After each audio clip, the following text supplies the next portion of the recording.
Boom, 30 seconds. Okay, cool. I'm turning directly towards the darkness, and I'm like, oh, all right, this one's a little pinchy because now I'm looking into the void directly. Now I have to face whatever I think is there. But then there was this weird sense of comfort because it was like, wait a minute, I'm so busy questioning what I think is in the dark that I'm not actually accepting what the dark is. Like, I'm focused more on the concept. Yeah. Oh, full body chills. Yeah. I'm Joey Youngjan Liu, educator, researcher, storyteller, and coach. And this is Everyone Needs a Story for the Campfire. This podcast brings you impactful stories each week, drawn from my guests' lived experiences. You will gain inspiration, insight, new perspectives, and hopefully a sense of familiarity and belonging as we explore the themes that make us all at once uniquely individual, yet collectively human. This week, I sit down with SirDushon, editor, dancer, and one-of-a-kind creative force. Shon brings two stories to the campfire. One story that breaks down the moments of him facing his fear and then releasing it. In another story, Shon documents his up and down journey to pursue his creative purpose and what it means to persevere against the odds. Shon also takes a walk with me down memory lane, and we swap stories of a very special time in our life when I was his high school teacher and spoken word coach.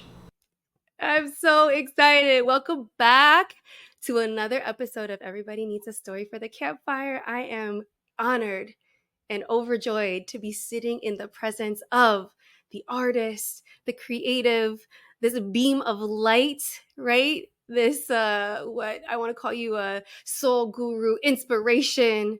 I am so blessed to have you in my life and to have you here at the campfire to bless our audience with your stories, your learnings, your lessons. This is I'm going to call you nephew because that's what you are to me. Yes. Former student, nephew, such a special person in my life. This is Shon, SirDushon. Welcome. Yes, thank you. This is an honor. And hearing that, my heart's fluttering, actually, because I think that's just a reminder of how diligent and soft you've been with us. So just to hear you say that again, I was like, that same feeling. So honored to be here. Thank you. I'm tripping out that you just reminded me that we haven't seen each other so do we count the number of years? Has it been 8 years? Yeah. Wait, 8. Okay, so 2016. Yeah, 2016. No, 8 that's years. not That's possible. gross. No, actually, 2017. Yeah. 2017. We were 17? doing... No, because that was... Wait, well, no, what were you going to say? Yeah, I was with... Okay, so for everyone in the audience, you were my student. So I met you when you were in 9th grade. And then you are claiming... Now there's a little rift in the story here. You're claiming that I was there. I was your teacher for 2 years. I know I was at Western for 3 years. So I'm not sure where the third year is, unless you didn't come to high school until my second year. I don't know, but I could swear I remember you. Your presence was always there. You were in the fabric of my story at Western. But in any case, if it was 2 years, then it would have ended in 2017, right before I went on maternity leave to give birth to Kamali. And then I ended up being transferred to another school when I was on maternity leave. So 2017. Yeah. 7 years. Okay, because I'm such a geek for years, and then you're the historian. I know. Yeah. So all right. So brief concept before we started the podcast, it was we're starting to get into. We're all right, hold on, let's save it. So in a sense of remembering just how empty it felt when you left, I vividly remember that was me going into junior year. So it was I met you my freshman year. So you remember the classroom that you were in before you left, right? On the other side? Yeah. So were you in that classroom for 2 years? Yeah, I was in there for 2 years. So if you don't remember my old classroom, then you came my second year. It's possible that you only know what we call the BSU room, right? You know the little... Okay, that makes sense. So what happens, I remember you then when probably you took the tour, the 8th grade tour at the end of the year. Oh, for Western? The tour for Western? That tour? Mm-hmm. Coming up from Orange View? Okay, then maybe it was just the first week of school. Yeah, I went to Walker. So I wasn't even supposed to go to Western. It was supposed to be a community thing, and then it was no, Western. So it was 2014, 2015, and then I met you second semester. Okay. Okay. So you came in when I had already gotten moved to the pod. You came in Mhm. first year of oral expressions, second year of Yes. VSC. Yes. Okay. Now we're putting the Yeah. pieces together. I'll say this. Yeah. Yeah. When I met you, yeah, I knew you were a freshman. Hmm. And right from the first impression, like you were this beam of light. There's just Oh, thank light you. in you. You're so young, but obviously you're tall, so I think a lot of people expected that you were Yeah. older. But you had I felt like from the beginning you just defied any box. Like nobody could put you in a box, Mm, right? And you were that's just cool. this warm, joyful, creative being. Um, Mm, and really, like, I got a sense that you just didn't care what people thought of you. You were going to dance like every chance you got to dance. You were going to go up and greet people and talk to people. It didn't matter who they were. You were going to get to know them like on a soul level. Just always so warm. Like you didn't feel any need to try to like be cool or fit in. It was just kind of natural coolness and thank you. natural love, light, energy, and positivity. So you came into my world, and I just always remember like you had so much joy for me. Like you walk in the classroom, it was just like a song and a dance. And after school, when we would do our Yeah. um, little sessions, you'd come and you'd be like, did you know about, I don't know, you correct me if I'm wrong. This is a memory I have floating in my mind. Yeah. You'd be like, did you know about the Moors? Did you know that the Moors, Yeah. that they, is that right? Yo, I just learned about the Moors, or like Oh. the Black kings and queens. They never taught us about that. Jojo, put that on the screen right now. Like everybody got to see this, right? Like you were just a sponge for knowledge, and you wanted to like talk about just Wow. all the theories and all the visions for the Yes. future, and like what are we building and what's our community. And so yeah, we were just kindred Yes. spirits from the jump. Oh my god, that was crazy. That shot so many memories because I remember that time where like I had first really gotten into just that research, and Mm-hmm. you ultimately, which I'm not gonna disregard what you just said, like everything you said from just your receptivity to me, especially at that time too. Like you've seen like eras of me, so thank you for being so open and so receptive. Like I feel like a part of that expression and that part of me that you did get at that time was more open because of the fact that your arms were so open. Like you were so warm, you were so receptive, you were so open to listen. I think that was like the biggest, one of the biggest factors about you as a teacher was that like you're willing to listen. So at that point in time, it was easy for me to walk in and be like Jojo the Moors and then freedom, like because it was available. That's why even to be here, like I thanked you. I was like, thank you for even like allowing this space for something like this. So like I have to throw part of that credit to you of just being so receptive. So I really appreciate that. Like you had that inner curiosity so ripe. So I'm throwing that at you. This is yeah. Like I said, when we were messaging back and forth to arrange this, I was like, this is gonna be a big old love fest. Like we've been family for a Yes. long time. Even though we haven't No, physically seen 100%. each other, our hearts have been Yeah. connected. And I always No, say for too, like sure.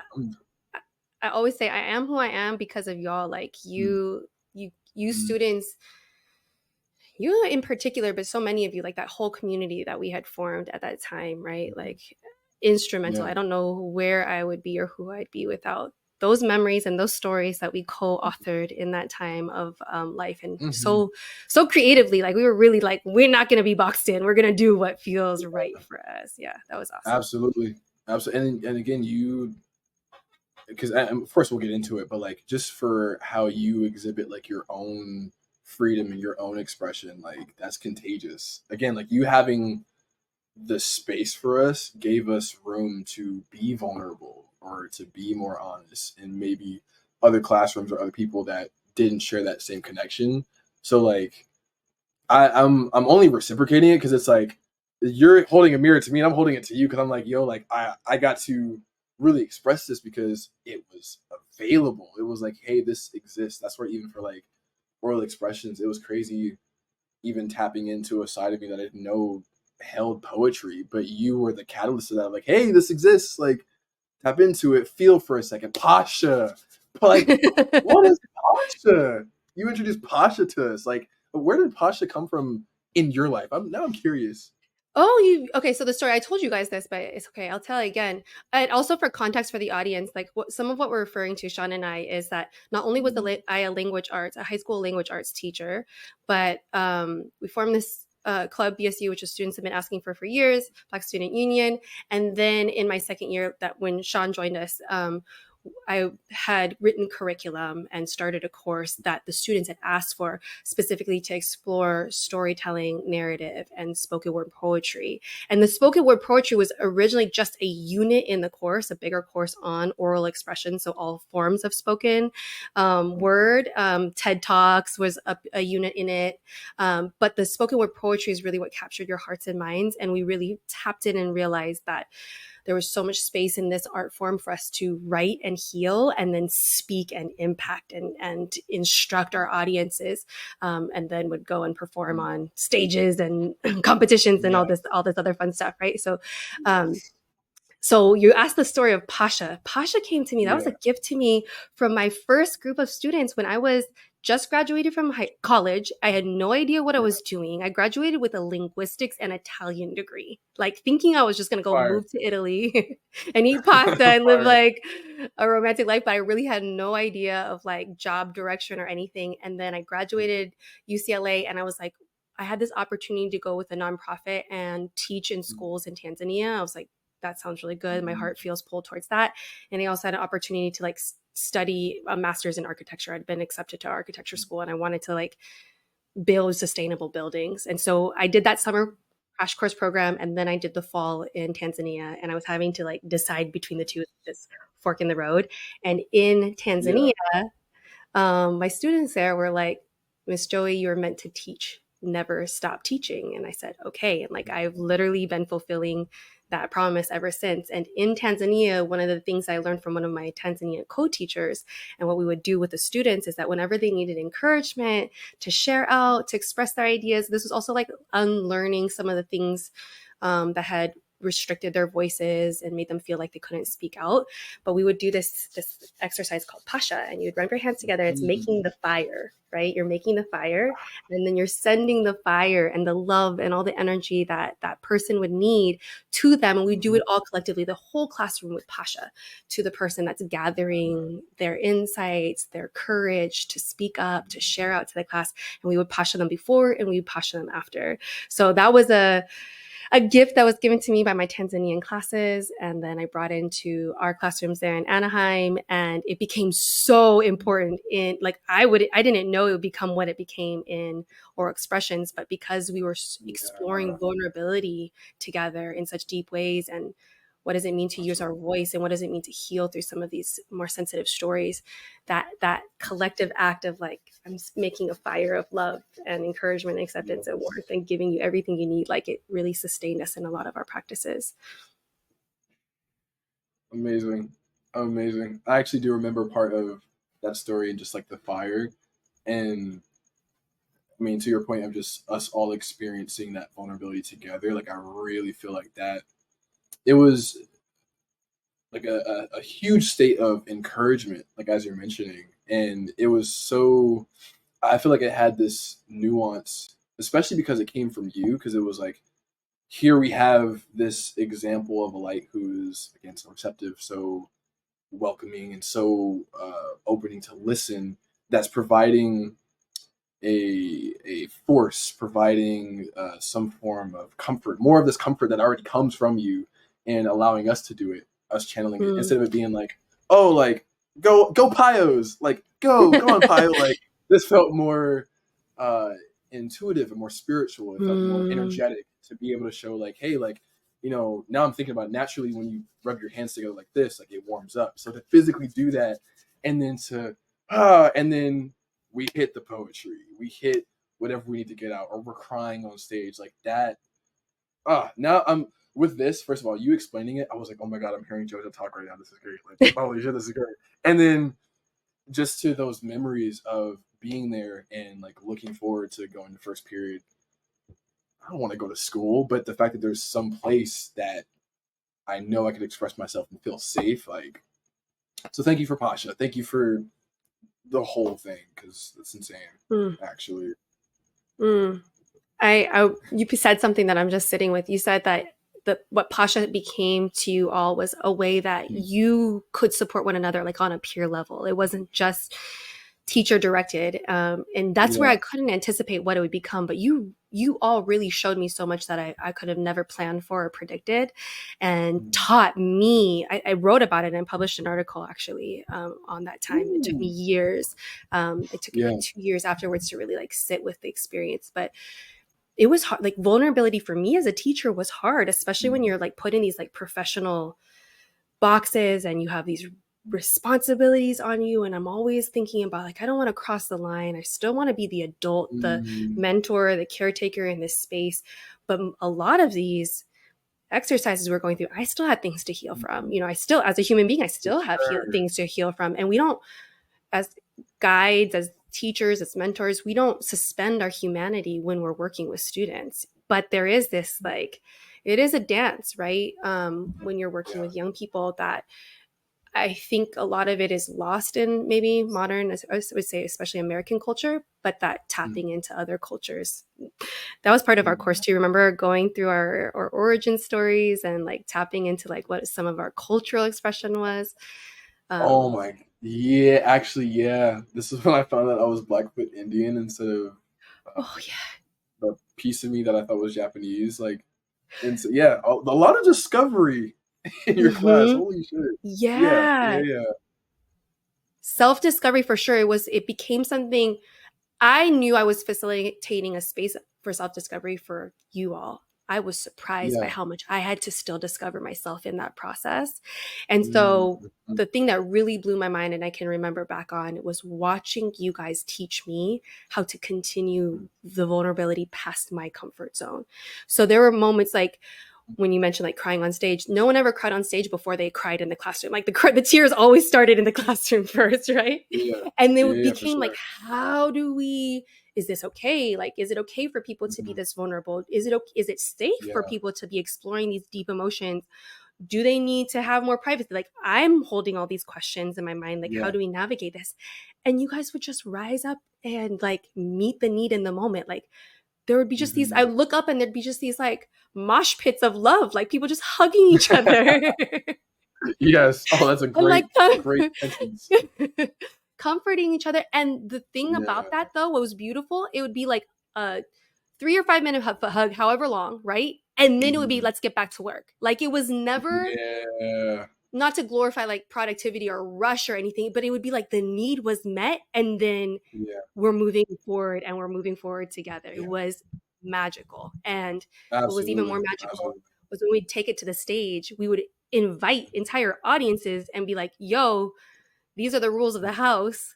When you're here Yep. and you're hearing these poems, you're gonna pasha with us. Because one thing about like Yeah, these are sacred stories, so if you're gonna hear them, it's gonna be nothing but love. It's gonna be nothing but acceptance and safety. It might make you feel uncomfortable. We invite you to breathe through that. We invite you to feel the love we've conjured up for you through that. But what you're mhm. not gonna do is let my poets get on stage and feel like crickets, right? Like what Yeah, you're for sure, gonna for do is let sure. them feel like Yeah. this is not as magical and dignified and honorable as it absolutely is. So that was Mm. such a dope time. Yeah, no, absolutely. Even like, I mean, I'm really, I don't know if you hear me. I feel like I'm back on my like poetry environment shit where everything's like, like, yeah, because I feel like what I'm receiving right now is just like full context to that time and like the Mm, intention. Because I even have a question for you. Like, it's cool getting that behind the curtain of like you having those questions about like not crossing boundaries and still wanting to maintain that relationship, but also build in a different way that allows us to, again, express the way that we want to. So hearing this, I'm like, damn, it's in a sense for me, it's like humanized you a bit more because it's like, oh, like in a way that I was like, wow, like you're just this light creature and exploding with everything. Like you're also having those very human thoughts and making sure that you're yeah. careful, making sure that you're still following curriculum and wanting it to still be beneficial in the way that you deem necessary. So my question for you is like, and from my experience, like there was no time where I felt you crossed any boundaries. I felt like you exceeded and did so much more, and I feel like you were such an example even to like other teachers of how to really connect with students. But how did you maintain not crossing those boundaries? And did you ever find yourself maybe in a state that was like, damn, this is kind of hard right now, like I don't know where to go, especially through like you still healing? Ooh, that's a great question.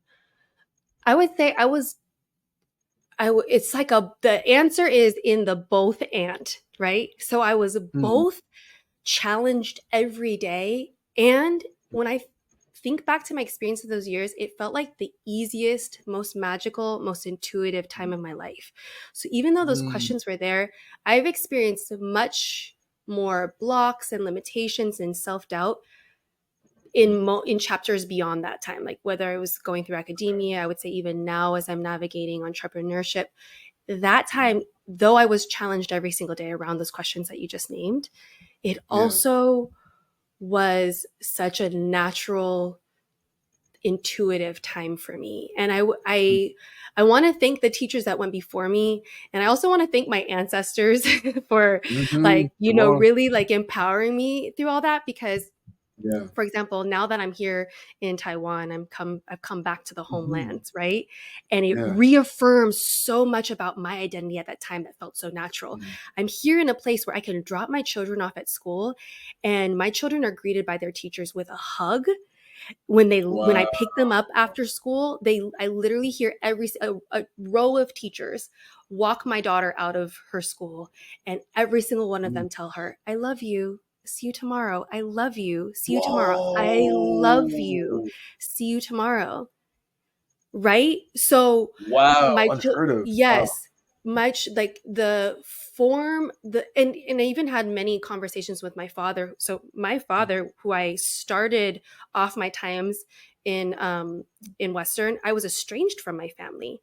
So Okay. he actually came back into my life, I think that year that you came, that second year. He visited my Wow. classroom. He came to some of the poetry events. He came to some BSU events. He saw what I was doing.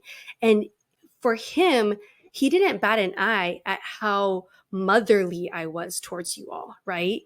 At how it Wow. was natural that that there was 3 meals a day being had in my classroom. There was children literally eating breakfast, lunch, and dinner in my classroom. It was a home. Yes. And for Yeah. him, he didn't bat an eye. And I realized it was because it mirrored so much more of what his cultural experience, like literally this was ancestral information that I never got to experience because I didn't Mm. grow up in Taiwan. I grew up in the US, but it Yeah. was innate in me that as a teacher, you are a family member. And I remember one of the first things I would say to my students every year is, "I'll be whatever family member you need me to be, big sister, auntie, Wow. uncle, mom, dad." Like I Yeah. definitely don't want to overstep boundaries and be like a mom and dad if you have one, but if you need a figure like that, I will be what Yeah. you need me to be in that way. But it was definitely family. Like being a teacher, For having the sure. privilege to be a teacher was family. So shout out to my ancestors and my Mm. culture for protecting me to Yeah. embody that. Yeah. Shout out to them. Yeah. Yes. Wow. That's ah.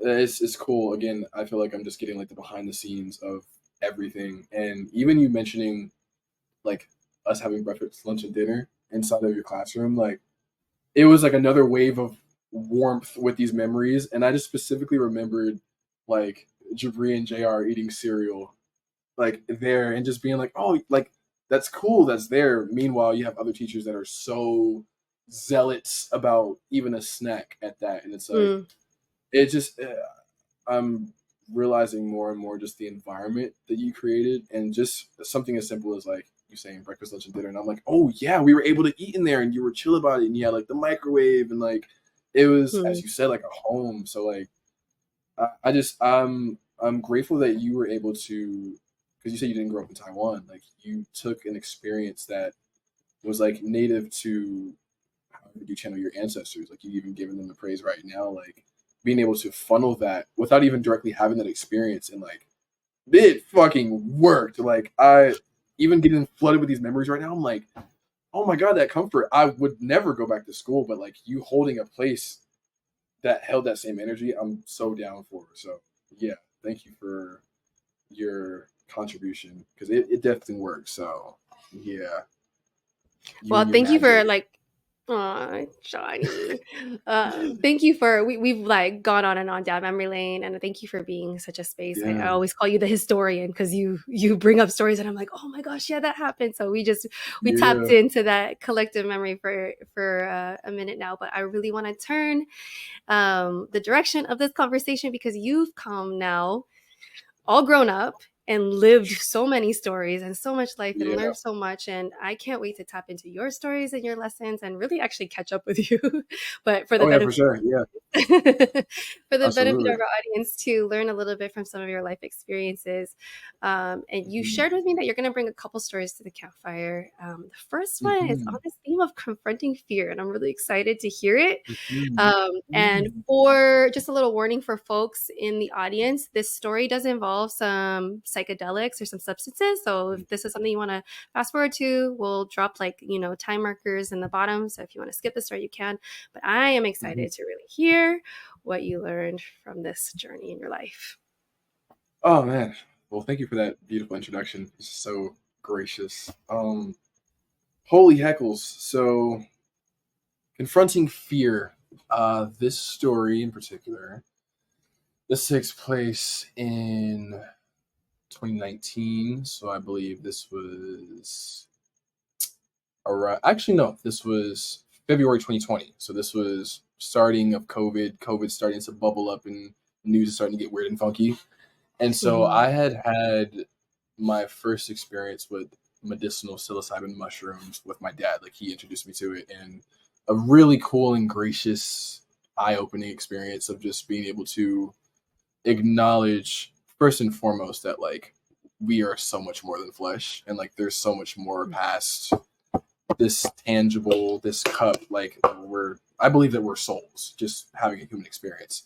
And so with that, like with tapping into psilocybin mushrooms, like it really just provided more perspective. So in this sense, it was a random day. Like me and my dad. I remember my dad. I think he was having like a weird day that day. He was like, "Oh, I'm feeling weird. Like I think I need to like go deep within." I'm like, "Dude, hell yeah, let's go right in." So he had like some leftover shrooms, and he was like, "All right, cool. We'll take it at the same time, like on some cool father son ritualistic kind of thing." So I remember, I think I took about maybe like a gram and a half, not too crazy, nothing too insane.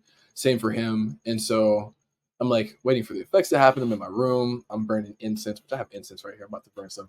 I'm burning incense, and it was crazy because like I'm pretty aware of like the rising effect of mushrooms. Like I've had an experience with it, so I'm counting in my head like, all right, like I know at this point maybe 30 minutes go by, I'll start feeling the effects and whatnot. So I end up feeling it a bit earlier. So I think this was like in 30 minutes, where usually it's like 50 to an hour. So I'm actually like looking at my incense stick and it's like smoke coming up. And I noticed that the smoke began to like kind of take an interesting shape and like it started to like kind of morph. And I'm like, oh, it's starting. Okay, cool. This is great. So I'm like tapping deeper into all perception. So I'm looking at the smoke. I'm feeling like the essence of my body and like everything moving. I can feel my blood flow. Like everything is just so much more in tune.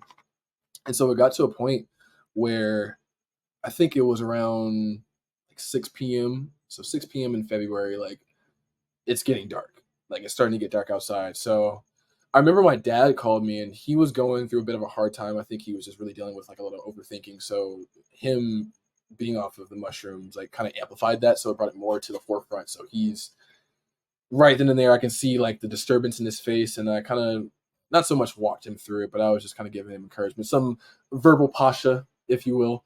And so with that, we get off the phone. So now I'm like 2 hours in. So now I'm reaching the point of starting to get to a peak.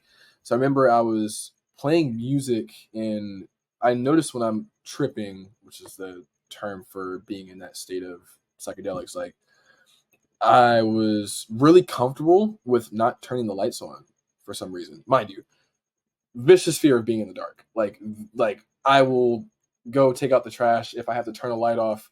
I'm sprinting down whatever hallway so I can make it to the other side where there is light. Like, no jokes, no games right Okay. now. So like, in a sense of it's getting dark and I'm tripping, and there's this undeniable comfort that's placed Mm. around me not going over and turning the switch on. It was really weird to me, but it was interesting because it didn't really feel foreign. It was just like, oh, like cool. The music's playing. I'm cool. I'm chilling, and it's progressively getting darker. And I want to say one of my fears, just with the dark, was like a doorway or like a hallway that clearly emits darkness. So it's already dark in my room, but I can see down the corner where the bathroom is, and I can see the doorway. It feels like there's like an emission of more darkness because it's like it's even darker Mm. in there. So it's interesting because a lot of the thoughts that would come to mind in regards to maybe being on a side where the doorway is here, I'm thinking something could run out, a tentacle could grab me from the doorway, like whatever it is, just pure mind fuckery. I'm just like, ah. So those thoughts were still there as I'm looking at my bathroom doorway, but it wasn't loud enough for it to grasp me or for me to even believe it. It was just a thought that I was able to Mm. visualize, like, oh, okay, like, yeah, something could come out of there, but I'm kind of chilling. Like, who cares? And to have that nonchalant approach was like, oh, I can get used to this. What is this? So I started getting curious. So I feel like my spirit guides, they talk to me and walk with me in these trips. I feel like it's a deeper connection to that channel because I feel like you're more aware. I feel like your third eye is more receptive. And so in that sense, I walk up to the doorway and I did the thing that I would never do, which is turn my back against the doorway. I'm turning my back against the darkness. So here's the darkness, and then here's me. Mhm. I'm vulnerable. Like Mm. something could really grab me. I'm right in the space where I'm super just there, accessible. And so I turn my back and the thoughts are going crazy. Oh my God, something can grab me right now. Oh my God, what am I doing? This is crazy. This is dumb. But again, I feel like the volume of those thoughts just wasn't loud enough to reach that knee jerk reaction of running or quickly Mm. turning on the light in the bathroom. Like it was just like, I mean, again, we're here, so this is cool. So I took advantage of the fact that I was able to acknowledge that I was having this separation. I was like, okay, so instead of feeding into this very known habit that I'm used to, I'm now choosing the other side. This Mm. is like a crazy like pathway. I'm choosing either left Yeah. side or right side, and it's so visible. So in a sense Okay. of having that, I was like, all right, well, I don't want to be scared of this. And I'm seeing the option to not be scared of it. So let me tap in deeper. I was like, all right, cool. I'm going to stand with my back against the darkness for 30 seconds. So I counted 1, 2, 3, 4. And I counted all the way. And it was funny because, like, I might get to number 17 and I'm like, oh, at 17, it's it. That's it. It's over. Yeah. 17 goes by. I'm at 21 now. I'm like, okay, well, I made it past. Mind you, these are thoughts talking. Oh, I made it past 21. So at 25, that's it. I'm going to get kind of close and then something's going to grab me. I made it to like 37 and I'm like, nothing happened. Okay. I turn on my left side. Now I have my peripheral vision where I might see like a floater in my eye and that might catch me off guard. So Mm. I'm like, oh shit. Nothing. I'm like, all right, cool. I'm going to count for 30 seconds. Count for 30 seconds on the left side. Same thoughts. Okay, well, now it's my peripheral vision. What if I see something go by really fast and nothing? I'm at 17 and I'm kind of comfortable because I feel like I did the most vulnerable thing first, which was my back Mm. turned towards the side. Mhm. Peripheral vision, you kind of have like a warning. In this case, I already went through not having a warning, so having a warning was a lot safer. Boom, 30 seconds. Okay, cool. I'm turning directly towards the darkness, and I'm like, oh, all right, this one's a little pinchy because now I'm looking into the void directly. Now I have to face whatever I think is there. But then Mm. there was this weird sense of comfort because it was like, wait a minute, I'm so busy questioning what I think is in the dark that I'm not actually accepting what the dark is. Like I'm focused more on the Oh. concept. Yeah, Oh, I full love body it. Yeah, chills. yeah. It was like I'm. This is a concept that I'm attaching myself to, and again, to have that split perspective of here's an old habit, and then here's this new thing that I'm discovering that feels more comfortable and kind of more logical, because I'm like, here's this darkness that's harmless. It's actually like it's actually kind of cool. So now that I'm starting to peak, now like it feels like the darkness was kind of like warping a little bit, but it's like I'm just looking at nothing with these lines that are creating this wave, the shock wave, and I was like, Mm. well, that's actually pretty sick. Now there's more interest and there's fear. At this point, fear's out the window, and I was like, wait, did I just like conquer my fear of the darkness? And then I walk inside. So 30 probably like a minute goes by of me just being like, the dark looks cool. I walk inside now, and then I close the door. So now I'm submerged in darkness. I'm standing in there, and I'm like, okay, this kind of feels like the final test of this entire thing, and I've done pretty well. I'm looking A plus as fuck over here. This is tight. And then I hear a voice go, "You are not your mind." Mm. I'm not my mind. Then it was like, and this isn't verbatim, but it was along the lines of like, you are not fear. Like the darkness doesn't hold fear. Like you are the perceiver. Like you don't have to hold fear here.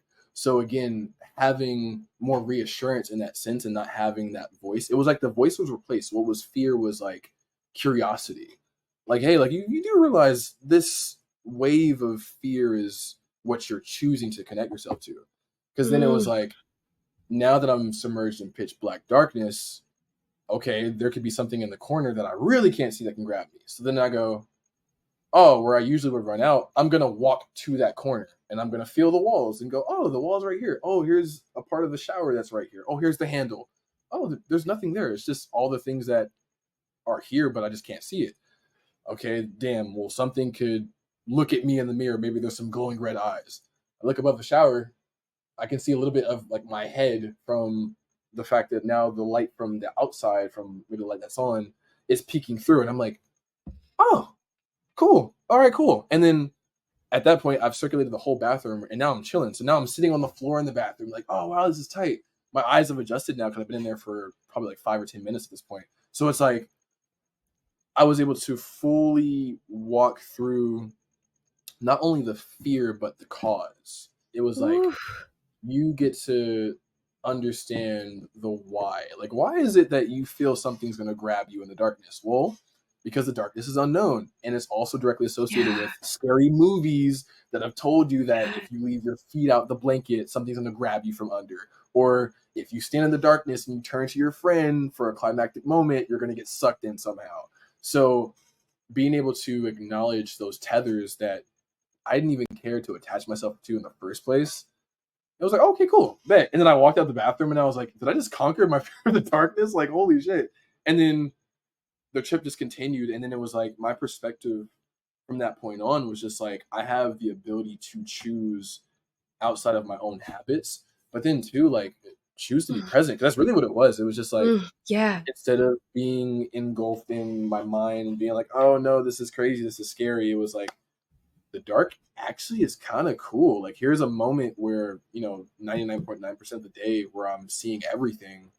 Here's this pocket where I get to experience kind of nothingness. And then I started taking Mm. showers in the dark. After I took showers in the dark, like there's this running joke about like, taking a shower and like you're washing your hair and then you have to close your eyes because you don't want soap to get in your eyes. Yeah. But in that time of closing your eyes is when the boogeyman can come and get you. I went through like the boot camp of that, where it's like I'm in the dark, I already can't see anything. I'm closing my eyes also in the dark, and then opening my eyes and being like, "Oh, I'm actually enjoying this, and this is cool." I found dark showers to be more cathartic than showers with the Mm-hmm. light on. At Mm-hmm. that point, I knew I was good. So yeah, Oof. that was the clearing that fear, just acknowledging it. So yeah, that was that. Wow. Powerful story. First of all, masterclass in storytelling, Sir Thank you. Dushon. Well, Shiny thank with the you. Thank you. stories. Like, let's break it down. First of all, the imagery was so vivid. You tapped Oh, into thank all you. five senses to walk us through that Mm, memory. But you also really tapped into your past self's experience of Mhm. it, even though you've Yeah. arrived at a higher consciousness now. You let us like Mhm. go through those and revisit those fears and questions and what ifs, and took us through that transformation. And then the Yeah. entire story packaged up this powerful lesson that we can all take something from, and like some really like mic drop bars too, right? Where it's not, what did Staying you say? I deep. wish I wrote it down at the time. It was like, it's not the fear of the dark itself, it's you're attached Mhm. to the concept, right? You're attached to Yes. the Yeah. unknown, and the concept Yeah. of the what if, not you haven't even taken the time to get to Yeah. know the darkness. You said something along those lines. So Absolutely. amazing. We're gonna Yeah. unpack this lesson a little bit, but I have a couple questions. One, Yeah. could you do a float tank now? Oh, absolutely. Oh my God. Yeah. I've Okay. just it hasn't really been in like my ecosphere. So now that you're mentioning it, I'm like, oh, I gotta set that up. So yes, absolutely. I've Have you never done it? tried it, but like, no, I haven't tried it. Um, Yeah. I, I, I feel like I would experience. I would go and try to experience it with you if we could have a shared moment. There's a Yes. couple things. Like, I don't have a lot of fears. It's not the Yeah. fear of the dark, but Hmm. one thing that trips me out, like perception wise, sensory wise, Mm. is like a little bit of the claustrophobia thing, like a fear of being trapped. Mm. So I definitely Yeah. feel like I would go through that experience to kind of experience what you did, went through in this Yeah. story of like, what is it that's making me feel so, like hesitant or panicked or whatever, Yeah. and see what I learn on the other side of that for sure. So Absolutely. that was Yeah. question one. Question two, when you talk about this fear of the dark, it seems like it was like always with you up until the point of the story. Like, do you have an early memory of being affected by the dark, or did it onset Ooh. later in life? Yeah. Okay. That's a great question because now you have to do some more shadow work right now. This is tight. This is see. Thank you. Yes. I I had have a wonderful god brother, and I believe he's like 2 or 3 years older than me. So being around him a bunch, like I think being 6 and he's 9, like I'm Hmm. super like into his world and shit like that. And one of the things that he was super into was like scary shit, like scary movies and whatnot, and Hmm. like just kind of popping out the corner, rah, like and be like, oh shit, oh my god. So there was certainly moments in that 6, 7, 8 range where like I might be walking in the room and he's under the blanket, it's dark and blah, and I'm like, ah, shit. So having that sense of response directly and it being associated with the dark, it's like, well, that's a core memory that's not attached to this Yeah. one thing that's already so unknown. Kind of fuck that. So that's like a part of Yeah. that piece of just like, oh yeah, Mm. okay, so here's this experience. I don't want to touch that anymore. So yeah, that was a factor. Wow.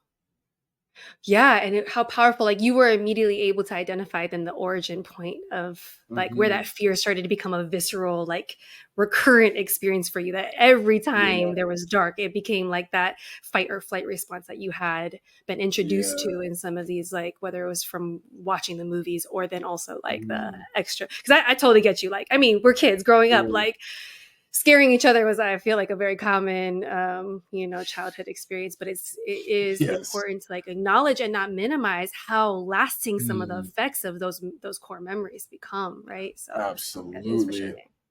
yeah, Yeah. 100%. I'm learning that more now as I grow. It's like those things that kind of you kind of ignore and kind of pass by, kind of Mhm. resurface at certain points, and like triggers are crazy. I'm sure, as you know. So Yeah. yeah, trying to get him out of here because it's a lot. So yeah, Yeah, for sure. Okay, I had one more question, then we'll like try to unpack that lesson a little bit before we move into our yeah, next story. Um, you mentioned that this was all facilitated by this shrooms trip. Do you hmm feel like you could have gone through that experience of transmuting fear into curiosity, and then from curiosity mm into actual like full acceptance, right? What you called hmm conquering your fears. Do you feel like you could have had that transformation without the support or the assistance of that medicine? mm. I would say yeah, because I feel like Mm. there was already an innate curiosity that was there, Mm. and which was just catalyzed by something like shrooms. but in a sense of that curiosity being there already, I feel like I would have discovered it some other way that just wasn't there based upon like shrooms being a helper. So yeah, I feel like because of the fact that I was already, like, damn, I would love to permanently have a therapist and life coach because I want to figure out what this trauma is. I think in a sense of having that mentality at that point in time, I would have figured it out some way, somehow, maybe in a different scenario. So Mm. definitely so. Yeah. I feel like the shrooms were just like, hey, this is here, like your curiosity is here. Let's kind of place that in front of this fear chip so you can see what's Ooh. there. So yeah. Wow. Wow, that imagery too, that makes it so easy to understand. I love that. That was such Mm, a self-aware. I mean, this is who you are, Shon, right? But that was such a yeah. self-aware, reflective answer to the question. Thank you. Yeah, I appreciate it. Like Yeah. that you're really almost like giving the honor of this lesson happening in your life to the curiosity. It was the curiosity, Mhm. but then you're also Yeah. recognizing that you needed a channel or a guide for the curiosity to be able to pass through to get to the other side. And you named like, if it wasn't Yeah. shrooms, maybe you could have had the same channel through or similar channel happen through a coach or a therapist or some other form of Yeah. transformation. So For beautiful sure. answer. Love that. Thank Yeah. you for these beautiful questions. That's where I was like, wait, I get to do some shadow work right now because you Ooh, let's look go. at the space that you're holding. Like that's what I'm talking about. Perfect example. I wrote down because this is something that I've been sitting with for a minute, and your story brought this up. Like by the end of the Yeah. story, I felt like the lesson really surfaced, and I wrote down the phrase, the power of noticing.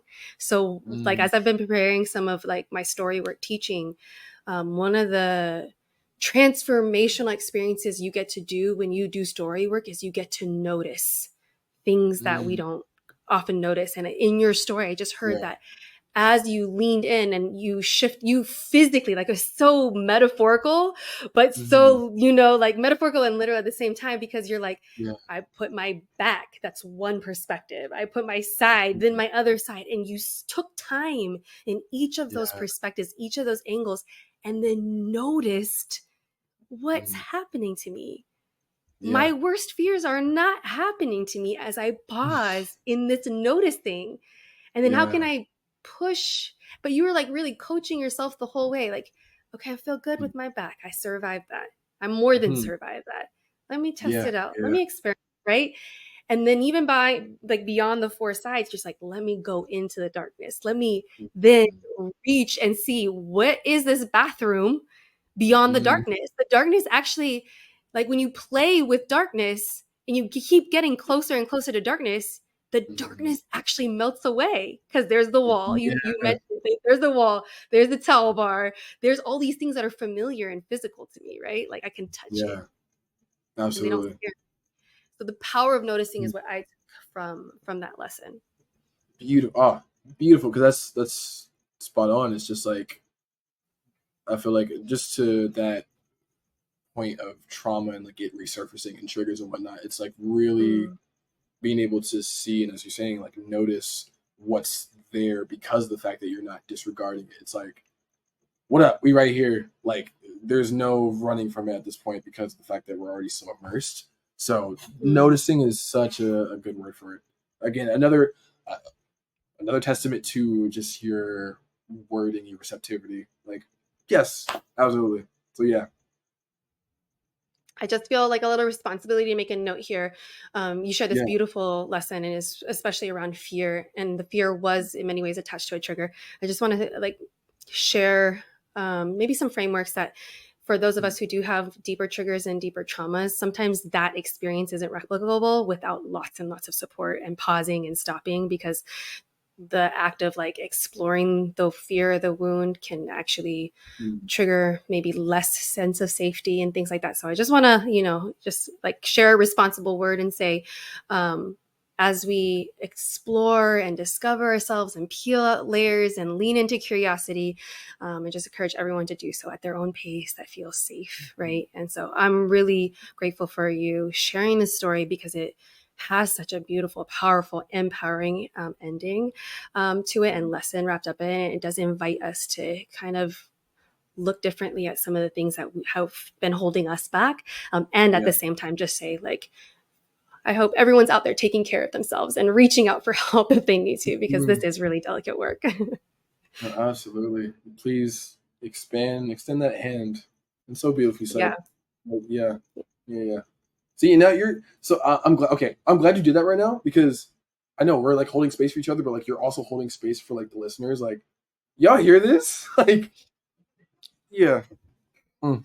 I mean, I'm trying, Shawnee. I'm trying. You know me, like I'm trying, and I'm only human, but I'm here trying. You are doing, Miss Doer. You're I great. love you. Thank you for that. Okay, let's Look do a at little you. transition. You ready? Second story. Yeah, yeah. Second story, big lesson, and I cannot wait. This is where I really feel like the catch-up session is like I need to hear the Yeah. tea, the coffee, all Yes. of it. Like we need to catch up. But actually, beyond that, you're gonna walk us Mhm. through a story that really, like, we can all take so much inspiration from. The theme of this story is the fruits of persistence. I know that Mhm. from the glimpses I get to witness of your life, or what we share in our brief conversations, like I'm so inspired by you. I cannot wait for you to take us into a deeper dive of all the very courageous work that you're doing, inspiring work that you're doing Mhm. to live your most fullest creative expressions. But it really Mhm. comes as the fruit of persistence and not giving up. So take it away, Shawnee. Mhm. Oh, thank you again for the intro. These intros are so sick. Holy heck. Okay, so with persistence, and just like a little backstory, like I'm a creator at heart. I feel like a creator of all things. I find myself to be what I call a renaissance man, just in the sense of not limiting myself to what I create or what I can create. So, from visual effects to dancing to acting to directing to sound design to drawing, should I would even consider gaming to martial arts to flipping, like literally everything. I put my hands in everything. And so, with having such a firm grasp on that, it's what I live and breathe. Like it's every single day. It's what makes sense to me. Like I grew up in an entertainment family, so with moving forward in creativity and producing and allowing art to exist, that's like my language. Like I find it to be my language. So with speaking it all the time, I've realized not everyone speaks that language. And Right. the way that persistence has really helped and molded me has just been through being able to acknowledge that not everyone speaks that language, knowing Mm, how loud and how much I've studied this language, knowing how much this language means to me. It's really allowed my focus to become so much more stronger and so much more forward into that expansion and into that creativity, just to that drive. So mhm.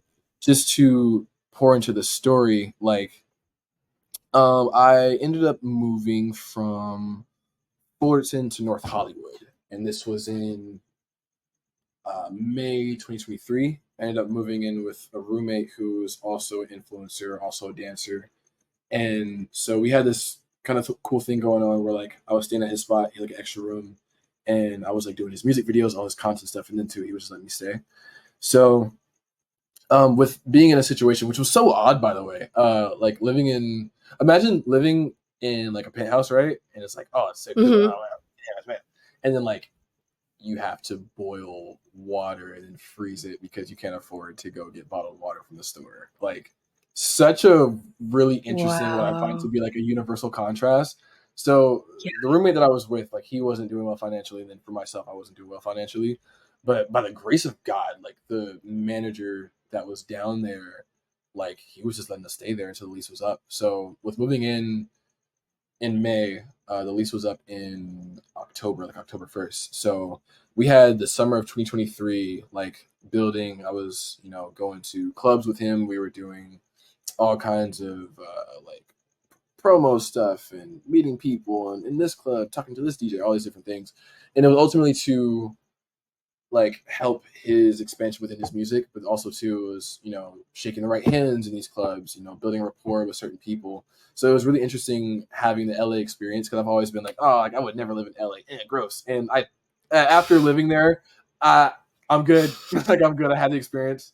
So 3 months felt like a year in LA. So to have the opportunity to be in LA and to essentially get that experience that most people in the entertainment industry talk about, is just with really networking and meeting people, shaking hands, being in the same room, sipping drinks, like really having that experience. It was cool. It was actually cool. It had its fun moments and everything.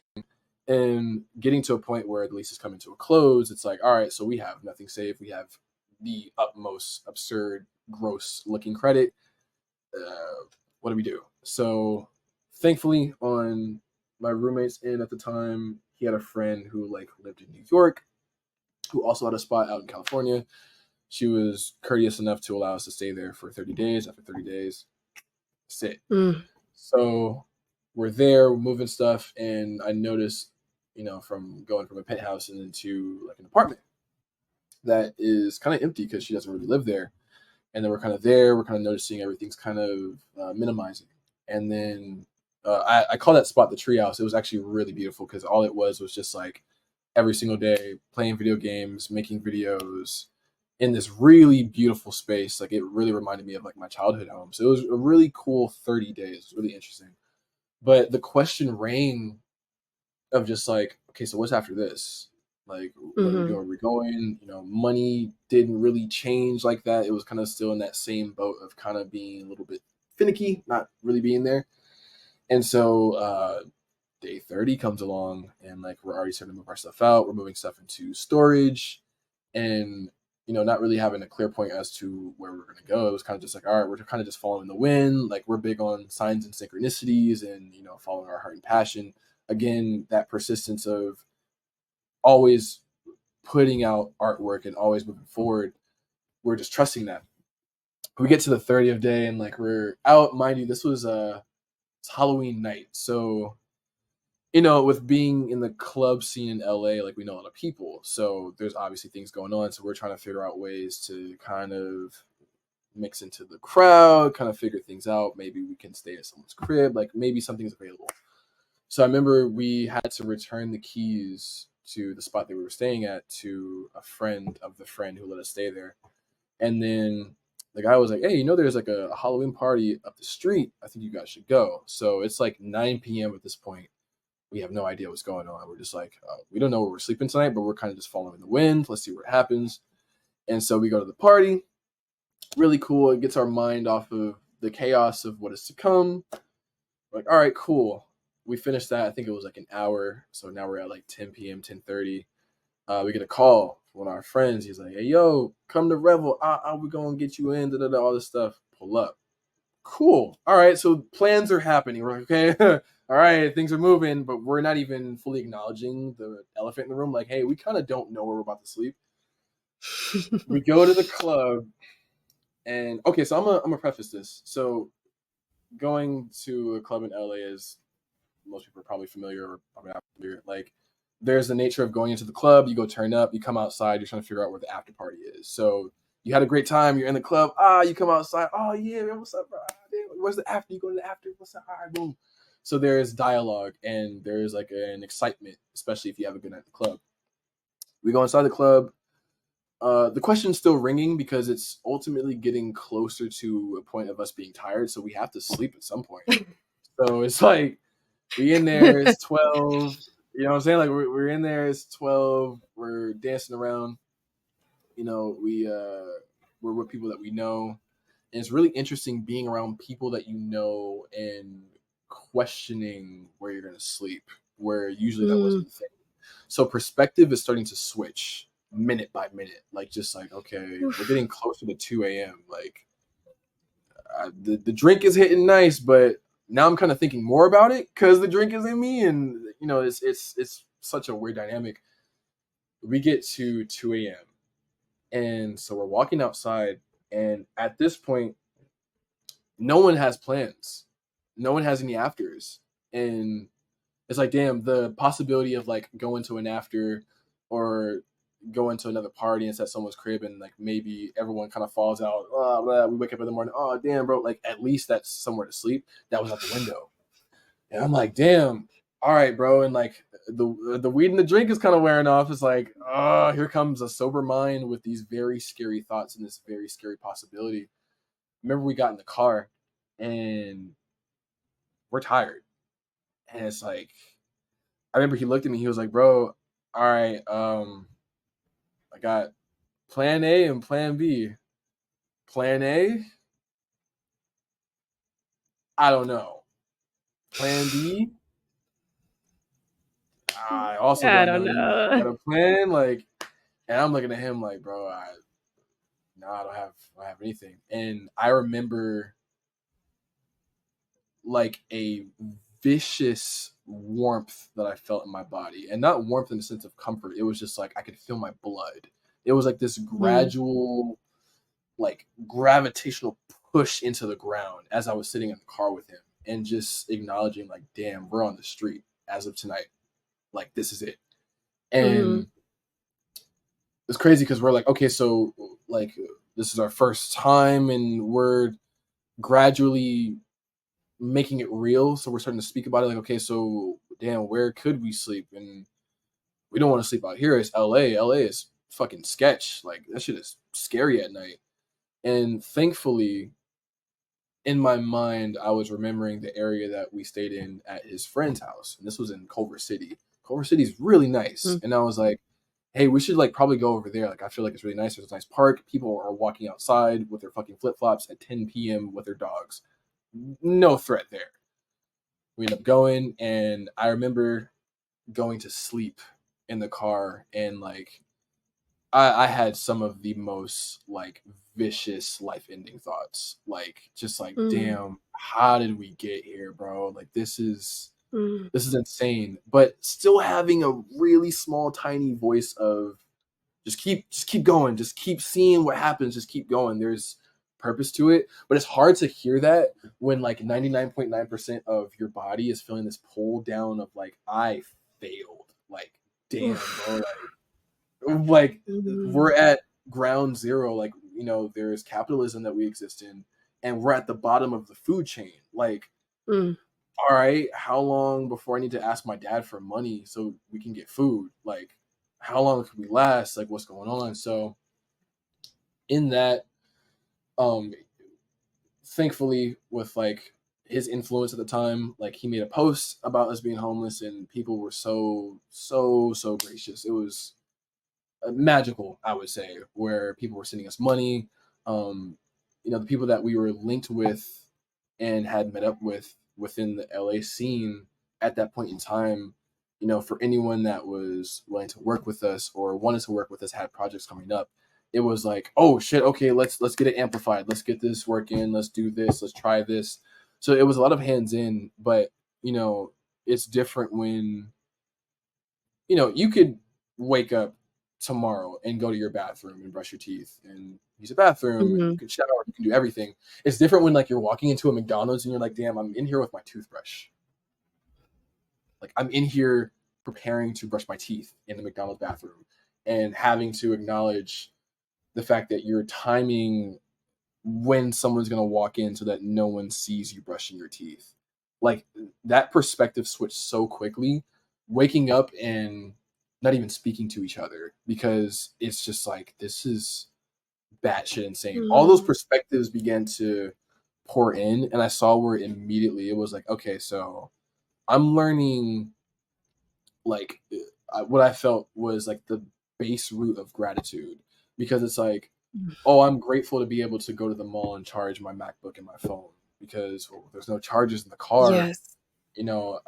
Being able to eat is a great thing, Mhm, because it's like having that fear of not knowing what you're going to eat next, because, all right, you can go in your refrigerator, you might still have ingredients, you might still have some onions or whatever. You could eat those onions, like that's available to you. You can cook the onions, but to not even have a fridge to even tap into anything, it's a crazy thought when your stomach's rumbling. Like it's a whole dynamic. So upon going through just those shifts in perspective and being able to see more of what I felt was life, because it was like suddenly all of those really excessive and nuanced thoughts and concerns about how many followers I have, or what mm, this girl is saying, what this person is saying, boom, like suddenly those thoughts were so small, because it's like I mm, have basic needs that need to be met that are now more amplified because I am in this situation.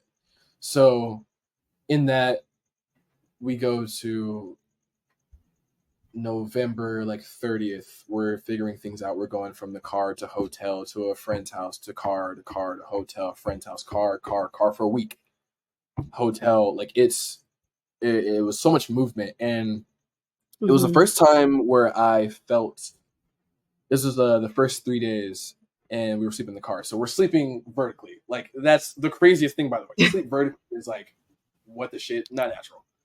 And Yeah. so I remember the first time we got into a motel. This was on our third day of homelessness, and crazy as shit. I remember laying on a bed for the first time in 3 days and feeling my body for the first time truly decompressing, like truly, like actually, like oh, I'm sinking into the bed. I'm not worried about what's happening on my phone, or no, I'm tired. Like I'm going to sleep.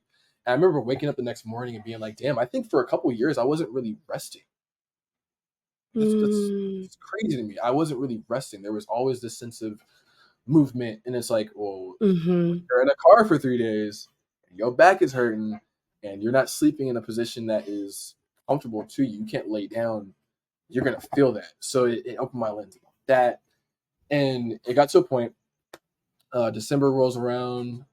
We get to New Year's, and like we went to this one last party. We had some weird bickering back and forth. And I know too a part of that was based upon the fact that we are in this very weird situation of experiencing homelessness. Like Stressful. it's Mhm. stressful as shit, like very stressful. So I end up getting abandoned, as in like I'm at the mall. We're doing our normal mall routine where we're charging our stuff up and we're kind of figuring out what the plots are, how are we gonna make some money, the whole nine. And I get left there, and I get sent a picture of all my belongings that were in the car placed at my grandma's house. I get sent a good luck text, and I get blocked on everything. Instagram, TikTok, messages, everything blocked. And I'm like, oh, okay, here's this. Cool. Now, mind you, I can't say that I didn't see it coming, especially from a person who I saw actively self sabotage, actively burn bridges. And there was a point in my head, especially in a situation like this, where I was like, when is it my turn? And it came. Mm. And it was interesting because I know a part of, you know, doing videos for him and working with him, a part of my own artwork was stifled because here I am pouring in so much energy into another person's vision that I don't have time for myself. And it was Mm. really crazy because I had a fever. It was a really icky fever. Imagine having a fever in the car and you can't lay down. Mhm. You don't have access to medicine. It was the nastiest shit. So this was like maybe like December 18th at that time, mind you, 2023. And I'm pissed. I'm like, bro, I have a fever and I'm in the car and I'm homeless. It really brought everything to the forefront in regards to what was making me angry.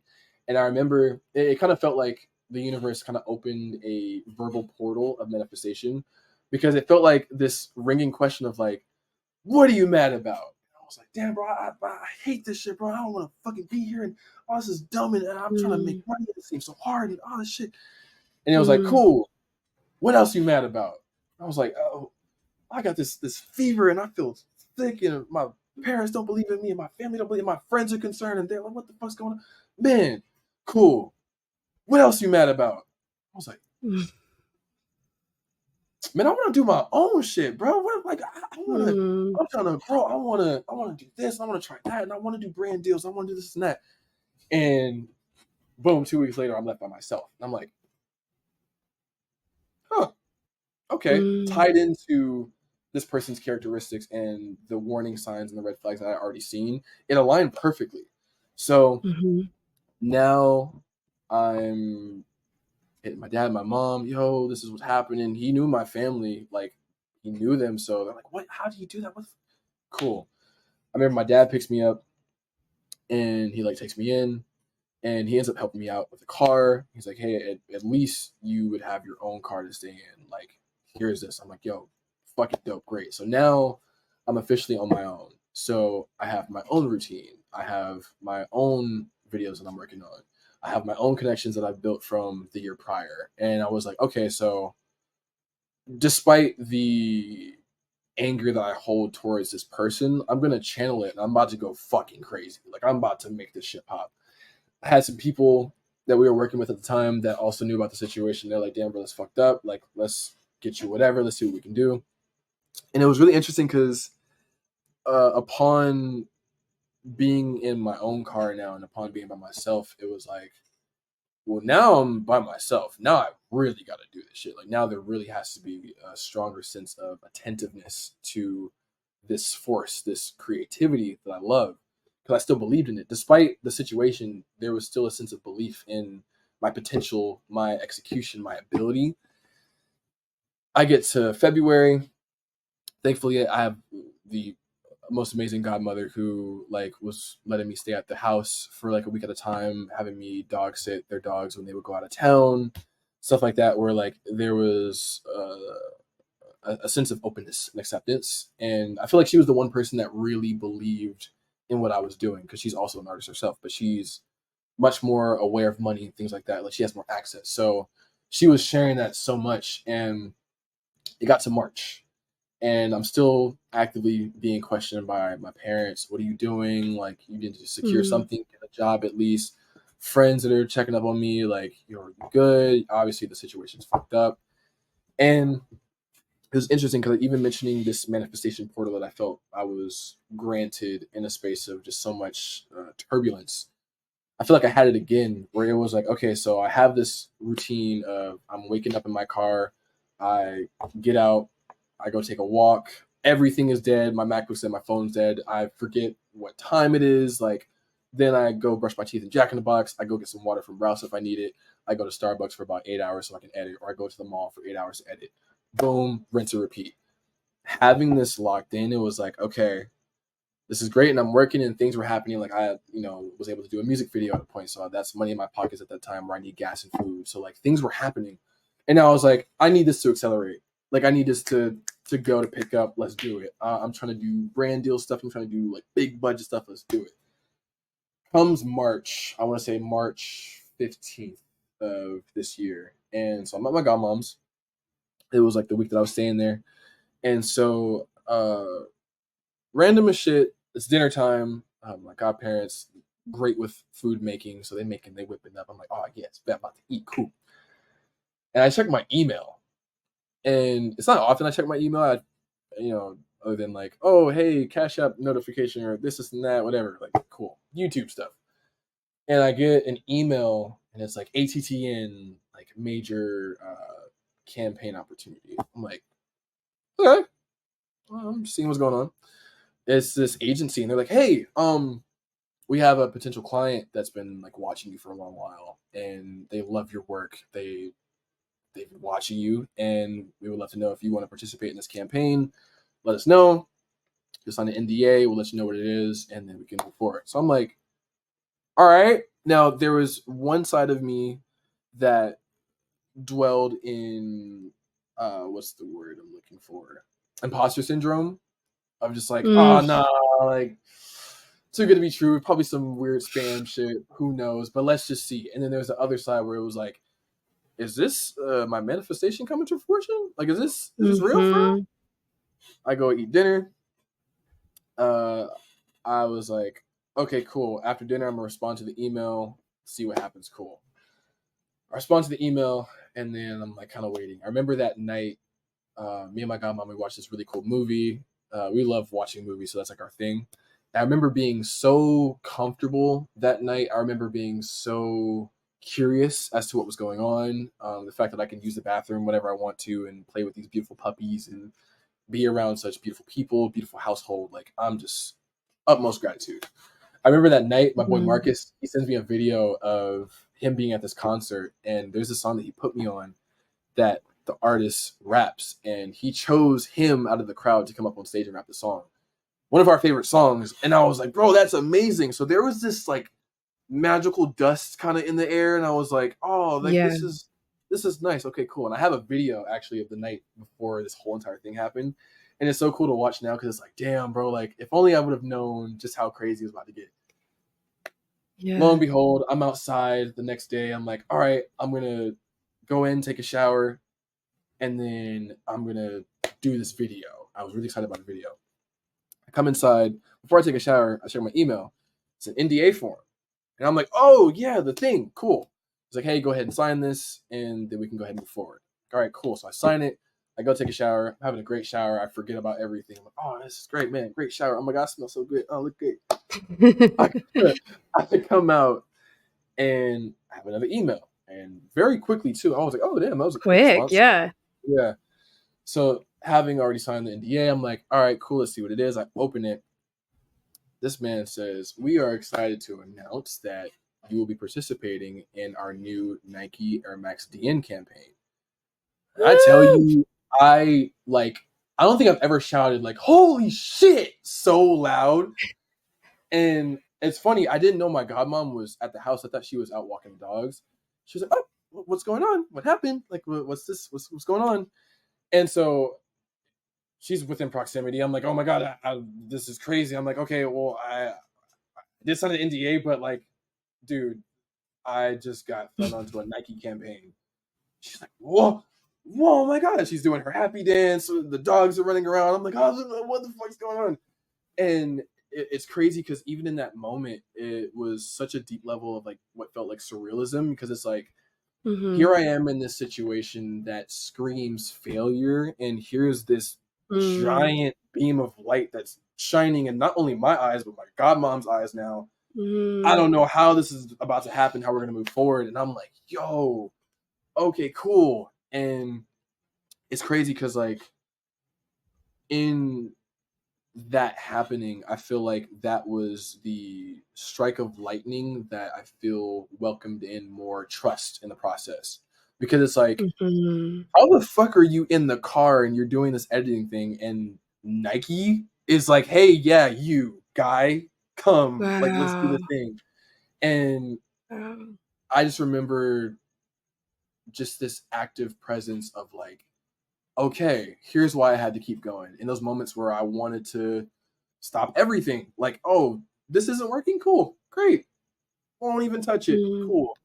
Being like, damn, me stepping into another day going, okay, I could do it. Like, it's gnarly because it was just the fruits of my labor beginning to show. And with having, I have my grandma's house who, I would kind of go to at certain points, and getting into like, all right, so now I'm moving into the process of doing this campaign where it's like, okay, cool. So here's a whole layout of the timeline where you're going to submit your ideas. We run through a revision process. Then you're going to select the shoes that you want to use for 2 of these videos that you're going to do. It was just like, holy shit, this is happening. And they needed a place for them to ship the shoes, because it's like, well, you're going to have the product so that you can wear it. And pretty much the whole entire timeline was like, in what ways can you amplify the nature of this shoe? Like, when you put this shoe on, what do you feel? How does SirDushon spark up when he puts that DN on his left foot? And I'm like, bro, I do this creative shit. Like, this is right in my field. So in a sense of having that, it was like, all right, I'm ready for this. And it was funny because I mentioned imposter syndrome earlier. At this Yeah. point, the imposter syndrome wasn't as loud, because it was like, well, for one, I really need this opportunity, but for two, it's like, oh, I'm ready for this. Yeah, for sure. Cool. Yeah. Got it. Like, I'm here. So uh we get to the point where we're like, okay, cool. Which shoe do you want to wear first? And my godmom is like, they're like, what? Like, what shoe do you want to wear first? Like, oh, this is crazy. So that, I know, helped that support system, because it was like, again, to build that trust and knowing like, oh, something is working here in this chaos. Something had to be here. It made it easier for her to be like, okay, when it comes to you editing this video, don't be in the car. Come over, get some rest, get the rest you need. If you need some inspiration, if you need some weed, like, what's up? Like, you got it. So we get to the shoes being shipped, and I'll never forget, like, it was like 10 p.m. I had a whole day, and Nike hits me up like, okay, cool. Like, we ship the shoes. Here's the contract. We can do it. It's all in your hands, buddy. And the shoes get there, and I hadn't revealed it yet. So my mom's there, my sister's there, my grandmother all in the living room. And funny enough, I thought they were all going to be asleep. I was just going to like pick them up. They're all awake. And I'm like, all right, they're all awake. Cool. And I'm like looking at the box that's like physically there. Now I have tangible like result of this work and this opportunity. And I'm like, okay, this is actually batshit crazy. And I open it and I see the shoe boxes. There's 2 of them for 2 videos. And I was like, wow, like, okay, like this is real. It's a real thing. And then being able to announce it, like, so guys, I'm doing a campaign for Nike, and them being like, what? Like, these are the same people that were questioning, like, no, get a job, brother. Like, do Yeah. something, Mhm. build, like, come on. And Mhm. for that to flip from this process that looked so ugly, I could tell that like it was creating such a Mhm. shift. And just to Mhm. have them in that moment be like, wow, that's actually amazing. Like, okay, like let's see where it goes. What's the color of the next shoe in the box? Like, can we get some shoes? Like the dialogue switching, and it was crazy because that's everything that I Mhm. wanted, far more than just wanting stability and wanting that sense of being normal again. Was just to be trusted, just to feel Mm. that sense of like, you believe in this hard enough for a reason. Like, let's Yeah. tap in, let's see, despite maybe the ugliness of what's going on. And Yeah. I shoot the video the next day. It was like my friend's birthday right after. So it was like, oh cool, I'm gonna shoot this video. And it's crazy waking up in the car and suddenly sleeping in the car didn't hit as bad. It was like, well, I got Mhm. these shoes in the back. I have this mission, it's real, it's moving forward. Mhm. I have the trust of my family and friends. Like, let's do it. Mhm. And doing it and doing the editing process and getting paid, which was like, being able to have an opportunity that is so lucrative and is so big where it's like far more than Nike. Now it shows that I am brand friendly. And that's interesting because it's like, well, Mm. I was manifesting brand deals. Here's this big one that can now create a whole trajectory where other brands can go, Mhm. he's brand friendly, let's work with him.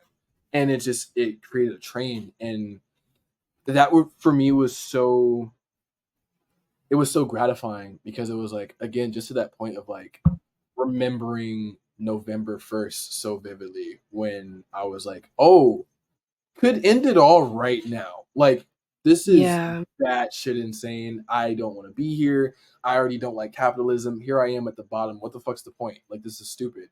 And Mhm. being able to like have that dialogue between like the producer at Nike being like, hey, we love the video so much. The team loves it. They're marveling about it. Like, Wow. let's go. Okay, let's do the first drop. Let's do the second drop.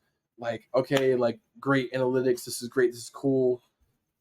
Thank you so much. Like, really tying into just the fruit of labor again. Like, it's so gratifying. So in doing that, like it was just such a life changer ultimately because it was like having an opportunity that spoke so much louder than those differences, spoke so much louder than having to worry about where the next meal was coming from or dang, I have to kind of slouch back in the back seat so that no one sees me and they're suspicious that I've been here for 2 hours. Like all Mhm. of that was like that was just learning. That was just, tapping deeper into gratitude, tapping deeper into Yeah. simplicity, tapping deeper into your why. Like, okay, so you're waking up every morning still and doing the same routine because you want it that bad. And then being like, damn, when I do want something that bad, it's gonna happen. And being Mm. proven that and proving that to myself, like so gratifying. So with that, truly one of the most groundbreaking experiences and such a contrast, Mhm. really heavy contrast. So Mhm. that is my story of persistence. Woo! Thank you for sharing that story. And first of all, I mean, congratulations. Thank The you. journey was hard won, hard fought, and Yeah. you're Thank such a you. creative genius. Like anyone who's Dude. followed your work or seen what you put out and share with the world can see the genius and the uniqueness of how your mind works and how you translate that into the mediums that you touch, whether it's a video or music or dance or style. You know that like you started this story off.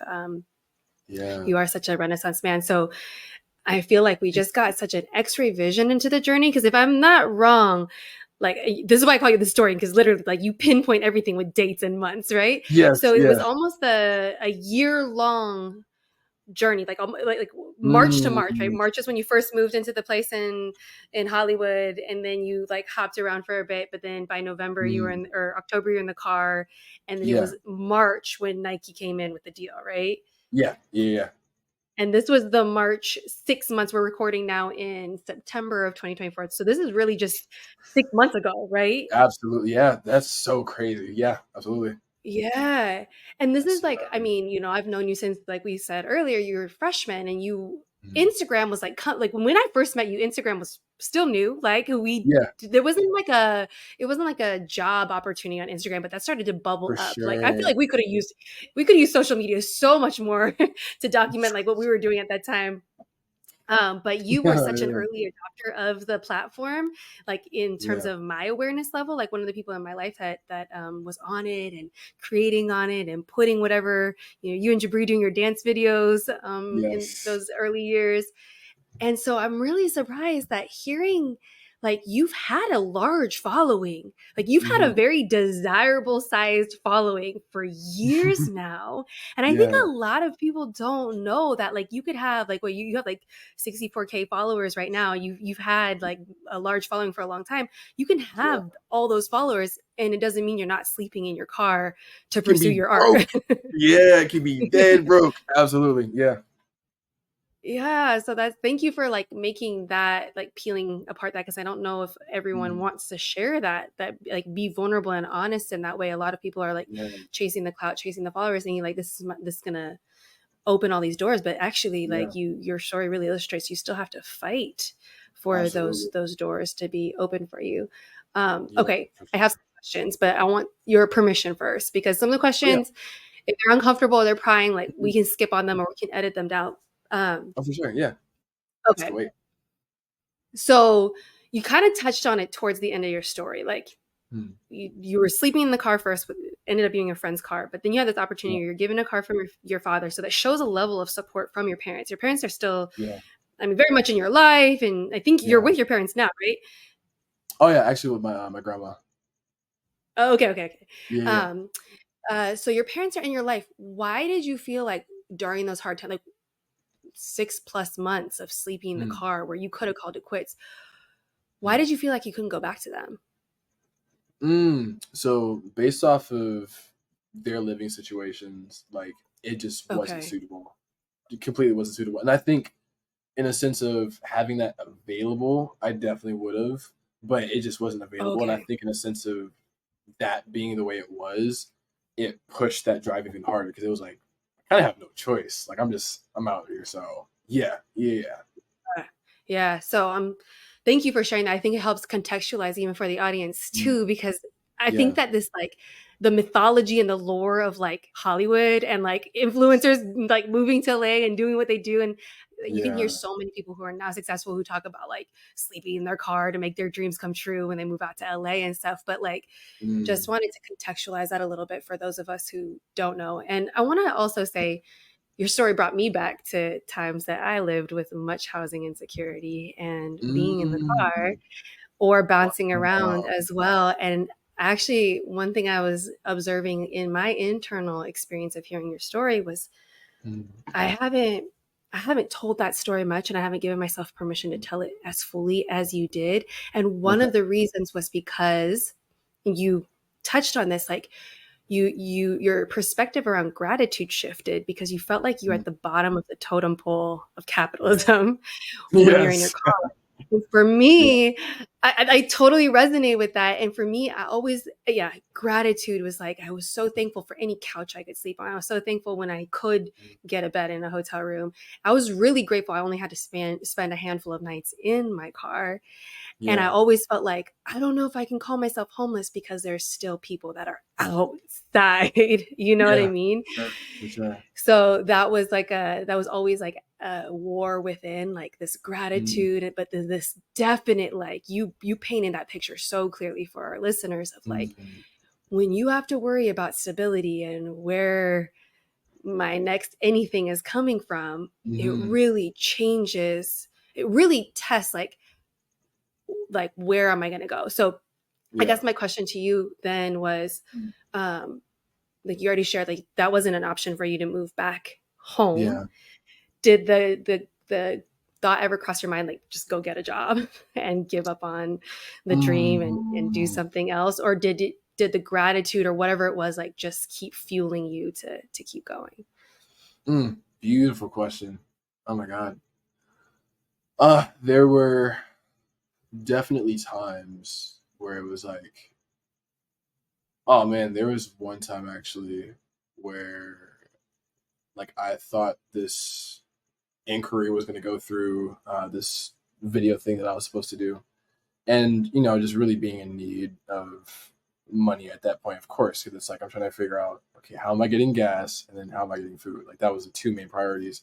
And I remember it didn't go through. Like the person didn't want to work, Mm, and to already be in such a down state and just trying to cling on to anything for any kind of hope and faith. I remember like vividly slamming on my steering wheel multiple times because I was just like, bro, I don't know what the fuck is going on. Like it's mm, just not working. And in that came those thoughts of like, damn, like, is this supposed to not work? Like, am I supposed to just be on mm, some job shit? Like I mm, something isn't giving, and I have this desire, but like, come on, like this shit's crazy. So it was a lot of points that I felt it was really disorienting to that inner fire, because it's like, that fire runs off of fuel, and I ain't really got that much fuel, and I'm being like just disregarded in this path that I mm, feel I'm supposed to be on, then like, what the fuck? So it definitely came those times where it was like, damn, I might have to throw in the towel. And then something really cool and magical happens, and I'm like, that's why I'm supposed to keep going. All right, cool. And then rinse and repeat. There was times where mm, mhm, oh, okay, I'm good.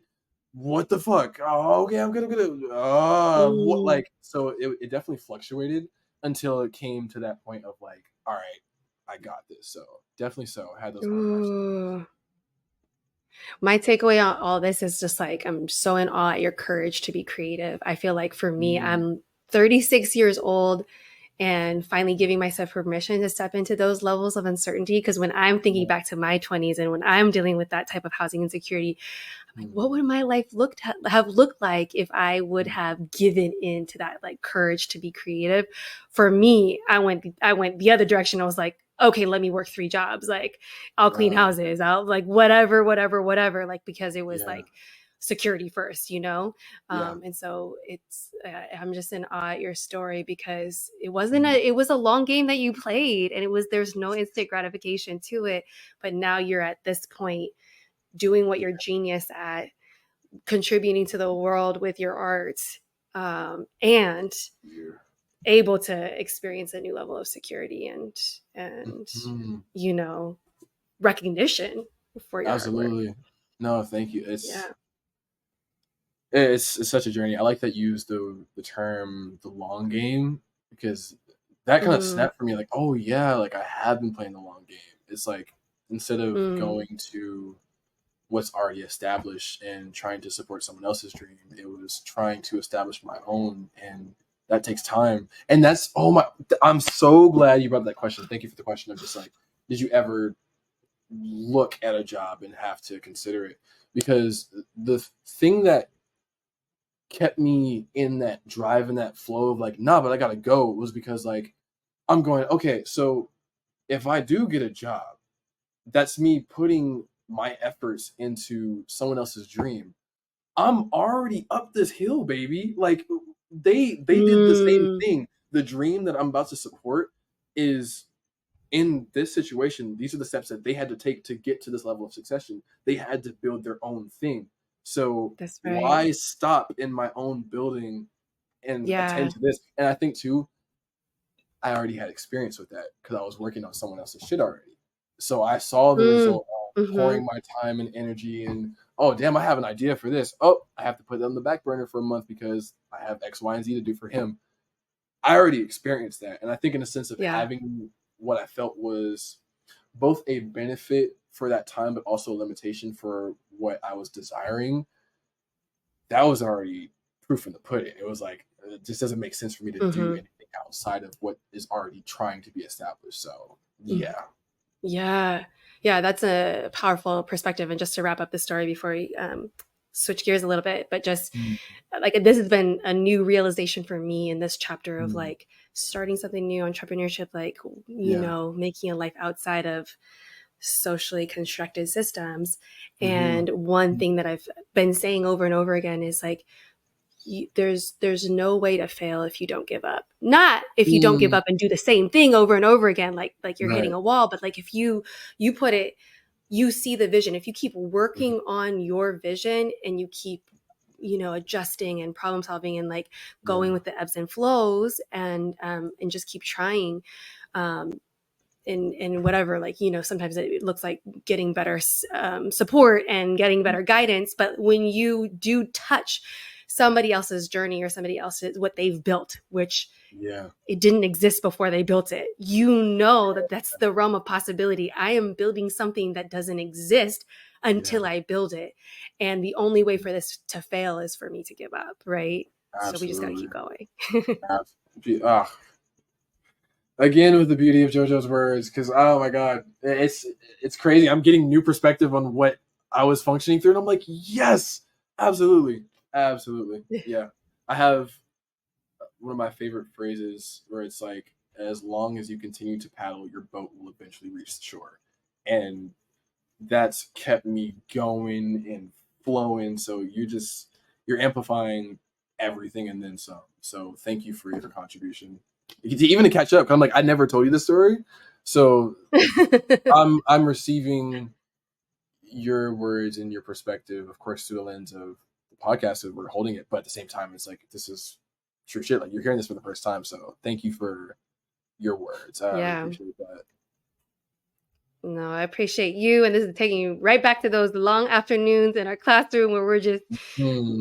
talking story, hashing out Yeah. life. What is the meaning of life? What is all this that we're experiencing? What's next? Yeah. And dreaming. So this is so comforting.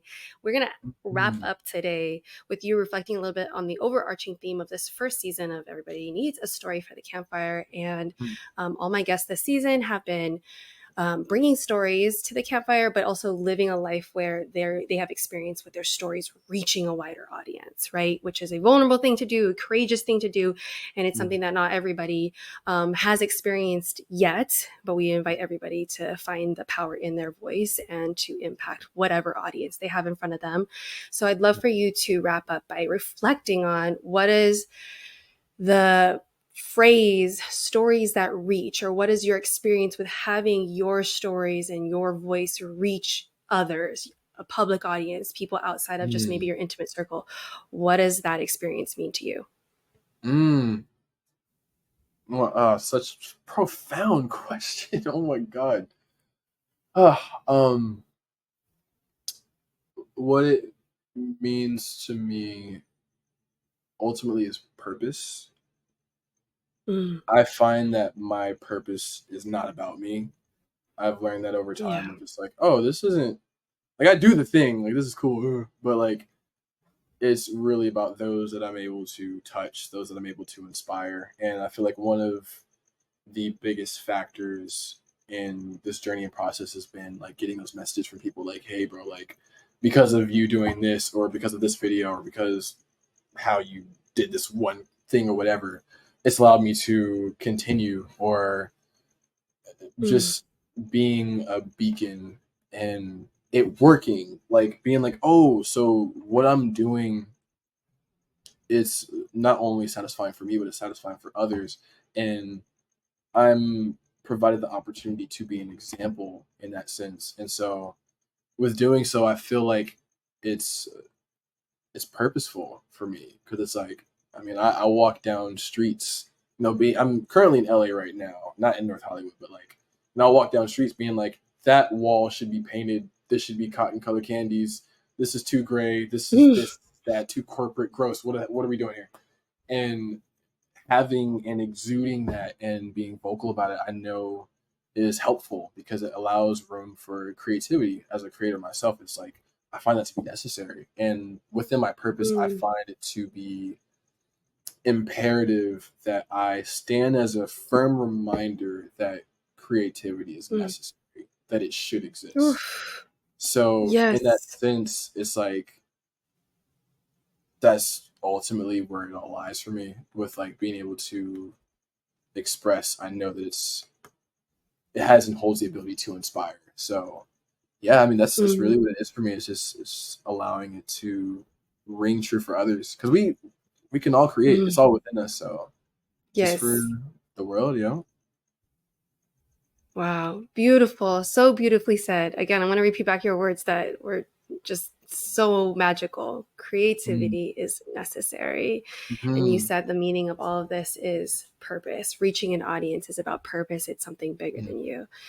Beautiful. Absolutely. You are such an inspiration. You Thank are such you. a vessel of wisdom and knowledge. And thank you for your generosity in sharing these stories, these life experiences, and these hard-won lessons. You really went through Mm-hmm. some big things to glean these lessons and now share them with us. So thank you for your voice. Thank you for being you. I just love you so much.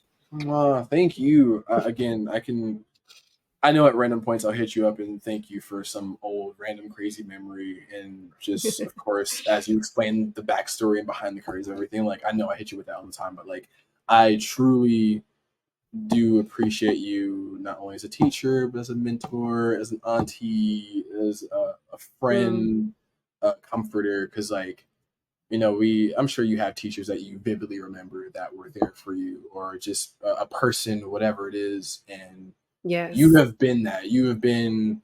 I mean, I don't think I talk about other teachers. Sorry for any Western person that's watching this or whoever. Like, I don't actively speak on anyone from Western, and it always comes to you. Like, it's always like, yo, Joe, and that's what I've seen. It's kept the connection to those that were in BSU or those that were in oral expressions, and that's for you to not be fit. Like, you're not even in America, and you're holding people together.